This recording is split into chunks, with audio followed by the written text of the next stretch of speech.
Juan Ramón Paz Fernández était un gangster espagnol actif au Canada et en Italie, qui a été le bras droit supposé de Vito Rizzuto, le patron de la famille Rizzuto, basée à Montréal. Fernández est né en Espagne et a émigré à Montréal, au Québec, avec sa famille en 1961, à l'âge de 4 ans. Il n'a jamais pris la citoyenneté canadienne, bien qu'il ait grandi à Montréal et soit resté citoyen espagnol. Adolescent, il se décrivait comme un jeune homme quelque peu rebelle et colérique, avec un penchant pour la violence. Ses principaux intérêts étaient de s'entraîner au gymnase local et d'apprendre divers arts martiaux. Fernández avait une ceinture noire de karaté. Il subvenait à ses besoins en cambriolant des maisons et en vendant des bijoux volés et des cartes de crédit à la mafia. Au départ, il a travaillé comme garde du corps et chauffeur pour Franco Troni, mais plus tard, il a changé de loyauté envers Vito Rizzuto et est devenu son protégé. En 1977, Fernández a assassiné sa petite amie de 17 ans après qu'elle ait refusé ses ordres d'avoir des relations avec l'un de ses associés. Dans le cadre d'un accord de plaidoyer avec la couronne, Fernández a plaidé coupable et a été condamné à 12 ans de prison.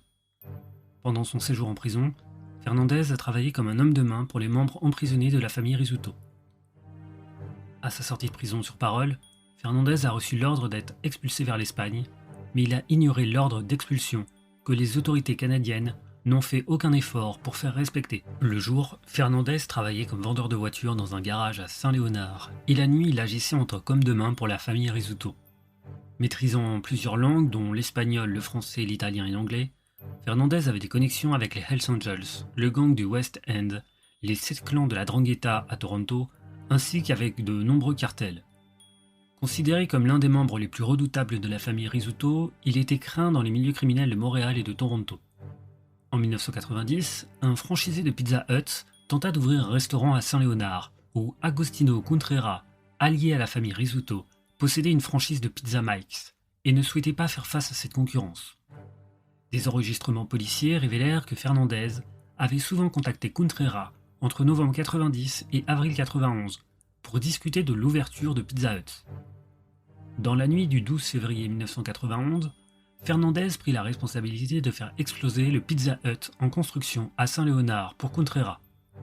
Fernández sous-traita l'attentat à David Wolf Carroll, président du chapitre de Halifax des Hells, qui demanda à Patrick Frenchy Guernier de se rendre à Halifax pour détruire le Pizza Hut.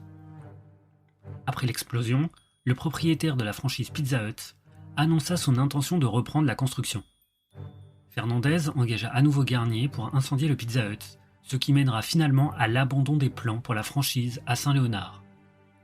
Un rapport de police décrivait Fernández comme un superviseur du milieu du crime et un exemple classique d'homme de main utilisé par la Cosa Nostra. Un autre rapport le qualifiait de fournisseur de drogue mobile opérant depuis son véhicule et restant constamment en mouvement, utilisant des téléphones portables et des beepers pour rester en contact avec ses clients. Fernández prenait ses ordres directement de Reynald Desjardins, lieutenant québécois de la famille Rizzuto. Fernández finit par atteindre un statut suffisamment élevé pour parler directement à Vito Rizzuto, et il fut aperçu à plusieurs reprises en public avec lui, marchant toujours 2 pas derrière son patron pour lui témoigner du respect. Il fut arrêté après que la police eut trouvé 3 kilos de cocaïne dans le coffre de sa Jaguar, accompagné de 32 000 $ en espèces. Il sera condamné à 42 mois de prison. Le 10 avril 1992, il se maria dans la chapelle de la prison avec une femme québécoise. Pendant son incarcération, Fernández était souvent vu avec Patrick Guernier des Hells et William McAllister du West End Gang. Bénéficiant d'une libération conditionnelle de jour, il visitait régulièrement Desjardins et Rizzuto dans leur demeure luxueuse. Un policier se souvenait « Nous avons dû frapper du poing sur la table et mettre fin aux permissions de jour, car Fernández violait les conditions de sa libération en s'associant à des criminels notoires. » Furieux de perdre ses permissions de jour, Fernández laissa éclater sa colère en détruisant son ordinateur personnel dans sa cellule. Une tentative de transfert à l'institution Leclerc fut refusée, car le syndicat des gardiens de prison le jugeait trop violent. Finalement, Fernández fut transféré à l'institution de Donnacona, une prison de sécurité maximale située près de Québec. Malgré le statut de sécurité maximale de l'institution Donnacona, Fernández réussit à organiser des spectacles de striptease dans sa cellule. Bien que cela soit strictement interdit dans les prisons canadiennes, Fernández bénéficiait d'une telle influence qu'il put le faire à plusieurs reprises. Avec Glenn Cameron du West End Gang, Fernández organisa depuis sa cellule des transactions pour importer du hashish de Jamaïque au Canada. Lorsque Cameron fut libéré en 97, il rencontra des problèmes avec les Hells Angels, qui lui tirèrent une balle dans la jambe et l'avertit de ne plus vendre de cocaïne aux Rock Machine. Cameron fit appel à Fernandez pour obtenir de l'aide. Ce dernier organisa une rencontre entre Cameron et Vito Rizzuto dans le centre commercial Marché de la Tour. En échange de 50 000 $ en liquide, Rizzuto promit de garantir que les Hells laisseraient Cameron tranquille, à condition que Cameron fasse tout ce que Fernandez lui demanderait à l'avenir. En 1999, le gouvernement canadien exécuta enfin l'ordre d'expulsion pour envoyer Fernandez en Espagne. Il déclara au tribunal qu'il n'avait aucune intention d'obéir à cet ordre et affirma « Je vais leur montrer comment je danse ».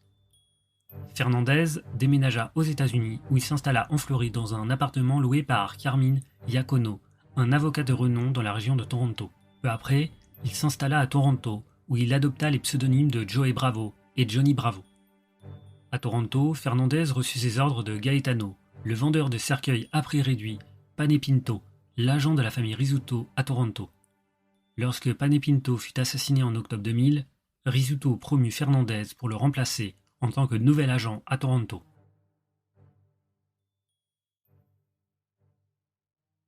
Après avoir découvert que Fernandez résidait illégalement au Canada, la police régionale de Wark lança l'opération RIP contre lui. En mars 2001, Fernandez fut arrêté dans un café fréquenté par des membres de la mafia. Le 3 avril 2001, il fut une nouvelle fois expulsé en Espagne, mais il revient rapidement au Canada plus tard dans le même mois, utilisant un passeport falsifié au nom de James Gordon Chaddock, un homme né à Toronto en 1956 et décédé en 1968. Fernandez se lança dans une frénésie d'achat en utilisant des cartes de crédit falsifiées.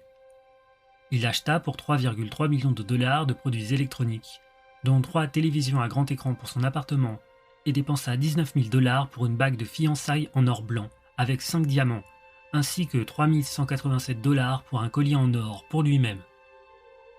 Fernandez était un actionnaire important du groupe Olifas Marketing Group, OMG, une entreprise qui obtenait des contrats pour le recyclage de journaux et de plastique dans plusieurs villes canadiennes. Fondée en 1996 à Woodbridge par Salvatore Olivetti, OMG connut une ascension fulgurante, devenant la plus grande entreprise de recyclage en Ontario et au Québec au début du XXIe siècle.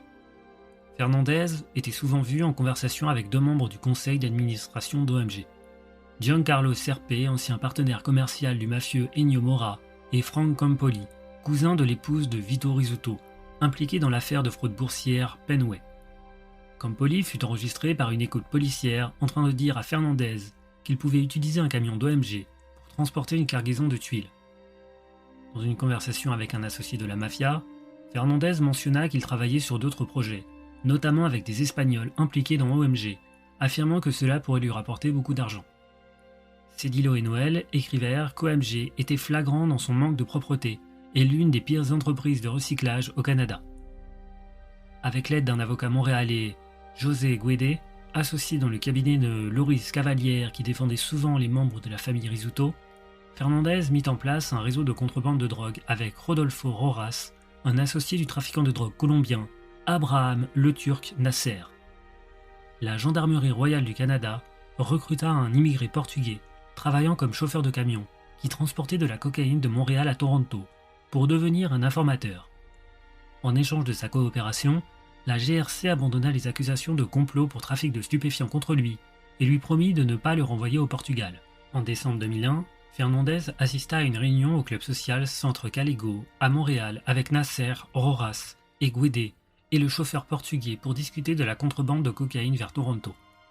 Fernandez communiquait fréquemment avec Nasser qui hésitait sur la manière de transporter la cocaïne de Montréal à Toronto. Le 30 décembre 2001, Fernandez appela le chauffeur portugais pour lui dire « Bonne nouvelle, notre ami dit que c'est un magasin de fruits, en référence à la couverture pour la contrebande. » Nasser, depuis la Colombie, exigeait 20% des profits basés sur un accord que Rizzuto avait conclu avec le président du chapitre de Montréal des Hells Angels, Maurice Boucher, en juin 2000, qui fixait le prix de la cocaïne à 50 000 $ par kilo. Fernandez soupçonnait également un membre de la famille Rizzuto, Constantin Big Gus Alvizos, d'avoir volé 600 000 $ appartenant à la famille. Il confia qu'il prévoyait de tuer Alvizos lui-même ou de faire appel à Pietro Scarcella pour s'en occuper. La police remarqua que d'autres mafieux étaient tellement effrayés par Fernandez que leur tasse de café tremblait contre la secoupe lorsqu'il parlait avec lui.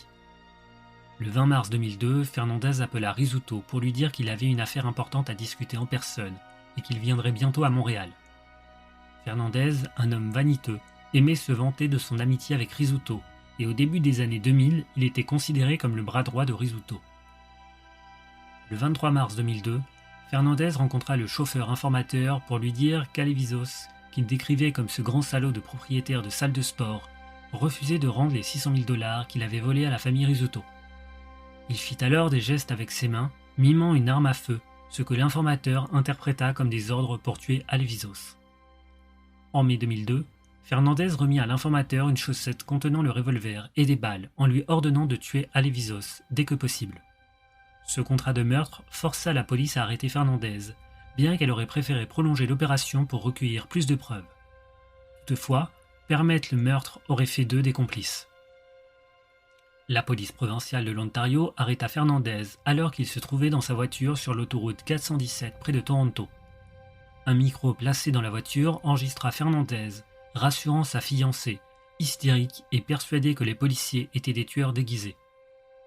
Fernandez fut inculpé pour incitation au meurtre. Le 18 septembre 2002, la police exécuta les descentes de l'opération RIP, arrêtant 31 personnes en Ontario, au Québec, au Nouveau-Brunswick et au New Jersey, sous les accusations de trafic d'ecstasy, de médicaments analgésiques, de champignons, de cartes de crédit contrefaites, d'armes à feu et de passeports contrefaits.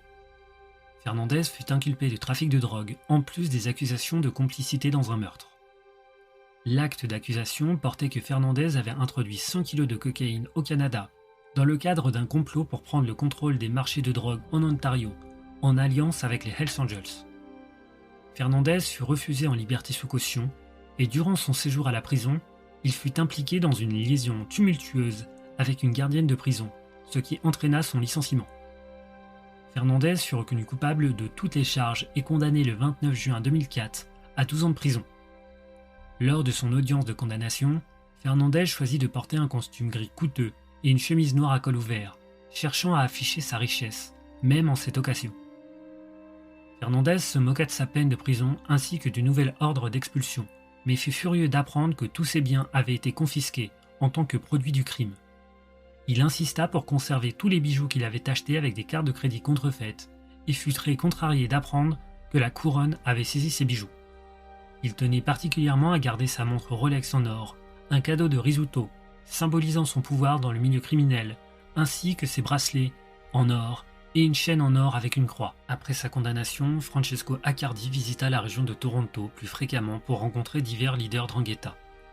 Fernandez fut transféré à l'établissement Millhaven, où il fut impliqué dans une altercation violente avec un autre prisonnier. En 2008, Alevizos, qui l'avait précédemment menacé, fut assassiné, et Fernandez fut considéré comme personne d'intérêt par les autorités dans le cadre de l'enquête sur ce meurtre. À Millhaven, Fernandez se lia d'amitié avec Harley Davidson, un membre des Hells Angels, qui devient son partenaire commercial. En juin 2009, sa demande de libération conditionnelle fut rejetée en raison de son égocentrisme, narcissisme et grandeur, ainsi que de ses tendances psychopathiques. En mai 2011, une autre demande de libération conditionnelle fut refusée, sur la base des menaces de mort que Fernandez avait adressées à un gardien lors d'une fouille. Pendant cet incident, il avait également exhibé ses liens avec le crime organisé pour intimider davantage le gardien. La commission des libérations conditionnelles mentionna également le manque considérable de progrès de Fernandez en matière de réhabilitation et son engagement envers une sous-culture criminelle violente. Le rapport de la commission des libérations conditionnelles indiquait que Fernandez était statistiquement plus susceptible de récidiver s'il était libéré. L'évaluation statistique le plaçait dans un groupe de délinquants où 60% commettraient une infraction criminelle grave dans les 3 ans suivant leur libération, ce qui était particulièrement préoccupant compte tenu de son passé criminel significatif, incluant divers crimes graves liés aux drogues et à la violence. En avril 2012, Fernandez fut libéré après avoir purgé sa peine de prison et fut de nouveau expulsé vers l'Espagne. Peu après, il quitta l'Espagne pour visiter le Panama, l'Équateur et le Pérou, afin d'organiser des transactions de drogue pour la famille Rizzuto en Italie. Il était accompagné de Pietro Scaduto de la famille Rizzuto, qu'il méprisait et qualifiait de pièce de merde qu'il trouvait embarrassant de côtoyer en public. Le 13 septembre 2012, Fernandez s'installa à Palerme, où il fut accueilli à l'aéroport par un mafieux, Pietro Sorci. La maîtrise de l'italien par Fernandez le rendait particulièrement adapté pour une mission en Italie. Les carabiniers avaient été informés par la GRC que Fernandez avait été envoyé en Sicile en mission personnelle par Risuto, et il fut placé sous surveillance dès son arrivée en Italie. Sorci conduisit Fernandez à rencontrer Sergio Rosario Flammia, le trésorier de la famille Di Salvo, dirigé par Giacinto Gino Di Salvo, qui domine le mandamento de Bagaria. Sorci gara d'abord sa voiture, entra dans un magasin pour discuter avec Flammia, tandis que Fernandez devait attendre à l'extérieur. Le 14 septembre, Sorci appela Carmela Starita, l'épouse d'un mafieux emprisonné, Luigi Scruotto, pour discuter du prix du fumo à Pérouse, une ville universitaire connue pour la plus haute consommation de drogue par habitant en Italie. Fernandez semblait fatigué des expulsions du Canada et planifiait de s'installer à Bagaria, une zone réputée pour être un bastion de la mafia. Il était connu comme l'ambassadeur canadien de la Cosa Nostra.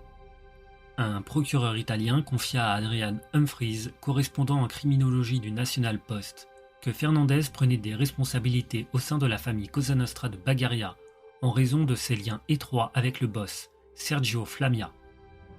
Un agent de la GRC décrivit Fernandez en 2013 comme un gangster parfait. Pendant son séjour en Sicile, Fernandez collabora avec plusieurs figures de la mafia tels que Giuseppe Carbone et les frères Scaduto. Les frères Scaduto étaient des membres de la famille Risuto, arrivés au Canada en 1990 et expulsés vers l'Italie en 2004. Fernandez était considéré comme un gangster extrêmement talentueux, avec un don pour générer de l'argent, au point que la plupart des mafieux siciliens voulaient travailler avec lui, malgré son origine espagnole. Le lieutenant-colonel Fabio Bottino des Carabiniers confia à Humphreys en 2013 « Chaque jour, Fernandez devenait plus puissant. Fernandez appelait fréquemment un homme connu sous le nom de Danny en raison d'une ordonnance du tribunal, un tête de béton à Toronto qui continuait de représenter la famille Risuto en Ontario. Fernandez aimait exhiber sa montre en or Rolex qui soulignait être un cadeau de Risuto pour montrer son pouvoir en Sicile. À Bagaria, Fernandez ouvrit un dojo de karaté où il proposait des cours de karaté qui servaient également de studio pour des leçons de danse espagnoles. Les carabiniers considéraient le dojo atelier de danse comme une couverture et étaient convaincus que Fernandez continuait à être impliqué dans des activités criminelles. Ils observèrent que dans ses appels téléphoniques au Canada, Fernandez parlait souvent de vitamines, grand-mère, photos, pain, filles, immigrés illégaux, kimono, photos et choses, qui étaient des mots de code pour Oxycontin, un médicament interdit au Canada depuis 2012. Au Canada, une bouteille se vendait 100 $. Fernandez était impliqué dans le trafic d'Oxycontin vers le Canada et parlait fréquemment au téléphone avec des figures du crime organisé de la grande région de Toronto et de Bagaria. Un homme de Hamilton arriva à Palerme le 27 octobre 2012 avec une mallette pleine de liquidités pour Fernandez. Le 31 octobre 2012, Fernandez fut enregistré par un micro des carabiniers en train de parler du trafic d'Oxycontin vers le Canada. Il expliquait vouloir trouver des médecins disposés à lui fournir de l'Oxycontin, encore légal en Italie, en rédigeant de fausses prescriptions. Le 29 novembre 2012, Lorenzo Carbone discuta longuement avec Fernandez du trafic d'Oxycontin vers le Canada, lors d'un trajet en BMW de Fernandez, qui avait été mis sur écoute par les carabiniers. Carbone affirma que la sécurité à l'aéroport international Pearson de Toronto était assez superficielle, déclarant qu'il était très facile de faire passer de la drogue à l'aéroport sans se faire attraper. Fernandez répondit qu'il expédierait de l'Oxycontin lors de la prochaine expédition. Le 5 décembre 2012, Fernandez envoya une nouvelle cargaison de Palerme à Hamilton, Carbone récupérant l'expédition. Lors d'un appel téléphonique, Carbone remercia Fernandez de lui donner une chance de devenir riche. Fernandez était impatient de rencontrer Matteo Messina Denaro, le boss de la mafia de Corleone, et tenta d'organiser une rencontre par l'intermédiaire d'un ami commun. Entre le 10 et le 19 janvier 2013, Fernandez appela fréquemment deux mafiosos de la région de Toronto et entendit des plaintes selon lesquelles Danny ne montrait pas de respect envers l'ancienne garde de la mafia. Fernandez contacta également l'avocat montréalais qui représentait Desjardins. Le 25 mars 2013, un homme de Toronto, connu seulement sous le nom de David, en raison d'une ordonnance judiciaire, arriva à Palerme et Fernandez discuta avec lui en anglais d'un plan pour faire entrer des armes d'Italie au Canada. Fernandez déclara à David « Je reviendrai là-bas en un rien de temps si quelque chose arrive à Danny. Ils seront tous tués le même jour. » Le 26 mars 2013, un enregistrement des carabiniers capta Fernandez affirmant à David qu'il était un membre de la famille Rizzuto, malgré le fait qu'il ne soit pas sicilien. Fernandez prétendit que Vito Rizzuto avait assoupli la règle habituelle dans son cas. Il affirma que Rizzuto avait permis à lui et à Desjardins de devenir des membres lors d'une cérémonie présidée par Rizzuto. Fernandez affirma que Rizzuto fixe les putains de règles et que Vito m'a fait membre, ainsi que mon associé Reynald. Fernandez ajouta « Je suis un bon ami avec Vito, mais aussi avec Reynald Desjardins ». Peter Edwards, correspondant criminel du Toronto Star, et l'expert de la mafia Antonio Nicazzo ont écrit que Fernandez était un menteur pathologique, avec des délires de grandeur, et il était tout à fait possible que ses affirmations d'être un membre étaient des fabrications destinées à le faire paraître plus puissant aux yeux de son ami canadien. Il est notable que lorsque Fernandez parlait en anglais à des noms mafiosi comme David, il prétendait être un membre, mais lorsqu'il s'adressait à des mafiosi réels en italien, il ne revendiquait jamais ce statut. Selon le code de la mafia, mentir aux personnes extérieures à la mafia est permis, voire encouragé, mais il est interdit de mentir aux autres mafiosi. Le 28 mars 2013, Fernandez fut rejoint par Fernando Pimentel, un Portugais expulsé du Canada en 2006 pour association avec la mafia, qui avait vécu à Bagaria entre 2006 et 2008. Le 9 avril 2013, Fernandez et Pimentel se rendirent à une réunion avec Pietro Scaduto au bar Diva juste en dehors de Palerme pour discuter d'un plan de vente de marijuana dans la ville universitaire de Pérouse. Par la suite, Fernandez et Pimentel accompagnèrent Scaduto pour visiter une ferme de marijuana dans la campagne sicilienne. Scaduto gara sa voiture et sortit pour se joindre aux côtés de son frère Salvatore Scaduto et de Giuseppe Carbone. Ensemble, ils ouvrirent le feu sur Pimentel et Fernandez, avec des pistolets tirant 30 balles. Le meurtre avait été ordonné par Rizzuto depuis Montréal, qui n'appréciait pas les efforts de Fernandez pour rester neutre dans la guerre des gangs à Montréal. Le 19 avril 2013, Carbone tenta de vendre la précieuse montre en or de Fernandez, gravée du message « Cadeau de Rizzuto » à un bijoutier à Palerme. Le 20 avril 2013, les carabiniers arrêtèrent Carbone dans la rue alors qu'il quittait le bijoutier et lui demandèrent ce qu'il faisait avec la montre de Fernandez. Carbone donna des réponses vagues et évasives. En mai 2013, les carabiniers arrêtèrent Carbone pour le meurtre de Fernandez, car ils ne pouvaient pas fournir une explication raisonnable sur la manière dont il avait obtenu la montre de Fernandez. Carbone décida de devenir un pentito, et le 8 mai 2013, il avoua le meurtre devant 2 magistrats palermitains et 4 carabiniers. Dans sa déclaration, Carbone expliqua « Fernandez était du genre à sauter sur l'argent dès qu'il en voyait. Il se moquait vraiment de cette mafia ou de celle-là. Il frappait à toutes les portes, il essayait d'être ami avec tout le monde. » Carbone expliqua que Fernandez ne comprenait pas la mentalité en Sicile, où il est impossible d'être amical avec tout le monde. Il n'avait pas sa propre église. Au lieu de cela, il était comme un prêtre qui entrait dans toutes les églises. Je sais qu'au Canada, il y a une guerre de la mafia.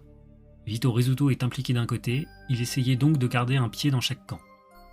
Le 11 octobre 2016, les frères Scaduto furent condamnés à Palerme pour les meurtres de Fernandez et de Pimentel et furent condamnés à la réclusion à perpétuité.